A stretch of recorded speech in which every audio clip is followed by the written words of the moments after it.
Engineers point में आप सभी लोगों का बहुत बहुत स्वागत है, वेलकम है।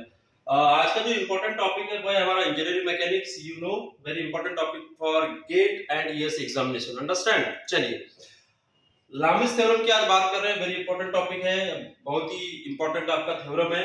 देखिए, इसमें क्या बोला जाता है कि when three coplanar concrete forces are acting on plane, they are outgoing or incoming, then value of each force is proportional to sin angle of between other two forces। इसका मीनिंग ये है कि कोप्लानर फोर्स होना चाहिए, compliant force होना चाहिए और तीन ही फोर्स के लिए एप्लीकेबल होता है आपका लामिस थ्योरम। जैसे देखिए, सिंपल सा है ये, जैसे आपके तीन फोर्स है, आउटगोइंग होना चाहिए या फिर इनकमिंग होना चाहिए। तो यहाँ पे मैंने आउटगोइंग लिया है। देखिए, इस पॉइंट के ऊपर आपके क्या है, वो दो तीनों मीट कर रहे हैं और दिस इज योर सरफेस। ये आपकी सरफेस मान लेते हैं हम। इस सरफेस के ऊपर, इस प्लेन के ऊपर आपके तीनों फोर्स एक्ट कर रहे हैं। इसकी वैल्यू P हो, इसकी वैल्यू Q हो और इसकी वैल्यू R हो।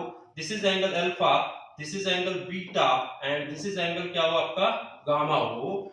तो इसका मीनिंग क्या है कि जो P फोर्स है, यदि मैं P फोर्स ले रहा हूं तो अदर दो फोर्स क्या होंगे, Q और R होंगे। तो इसके सामने एंगल कितना है, अल्फा। तो P प्रोपोर्शनल टू हो जाएगा आपका साइन अल्फा। अंडरस्टैंड? और यदि मैं Q फोर्स ले लूं तो Q फोर्स ले लेता हूं तो प्रोपोर्शनल क्या हो जाएगा, क्योंकि इसके सामने का जो एंगल होगा ये बीटा है इस Q के सामने का, मतलब ये जो अदर फोर्सेस हो जाएंगे वो P और R, तो इनके बीच का एंगल कितना है, अल्फा। तो ये हो जाएगा आपका बीटा साइन बीटा। तो इस तरह से लामिस थ्योरम का